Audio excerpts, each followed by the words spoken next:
8 March 2025ના રોજ Jambusar police station ખાતે એક ફરિયાદ નોંધવામાં આવે છે, જેમાં ભોગ બનનારની માતા પોતે ફરિયાદ આપે છે અને પોતે જણાવે છે કે પોતાની દીકરી કે જે દિવ્યાંગ છે તેમના ઉપર સામૂહિક બળાત્કારની એક ઘટના ઘટેલ છે. જે અનુસંધાને તેમની માતા એવું જણાવે છે કે 2 આરોપીઓ જેમનું નામ છે અશ્વિન રાઠોડ તેમજ વિજય રાઠોડ કે જે પૂર્વ આયોજિત કાવતરા દ્વારા રાત્રિના 2 વાગ્યા દરમિયાન પોતાના ઘરમાં ઘૂસી જાય છે અને દીકરી સાથે સામૂહિક બળાત્કારની ઘટના ઘટે છે. એવી ફરિયાદ પોલીસ સ્ટેશનમાં આવીને જાહેર કરે છે અને તે અનુસંધાને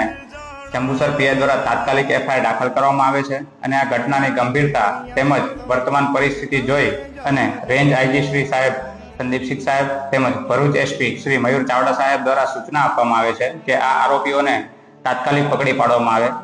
જે અનુસંધાને જંબુસરના પીઆઈ શ્રી એવી પાણમિયા દ્વારા જુદી જુદી ટીમોની રચના કરવામાં આવે છે તેમજ હ્યુમન ઇન્ટેલિજન્સી અને ટેકનિકલ સર્વેલન્સની મદદથી આરોપીઓની શોધખોળ હાથ ધરે છે.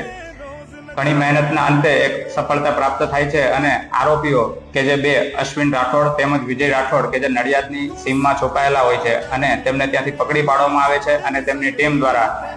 કાયદેસરની કાર્યવાહી આગળ હાથ ધરવામાં આવેલ છે અને આરોપીઓને હાલ અટક કરેલ છે.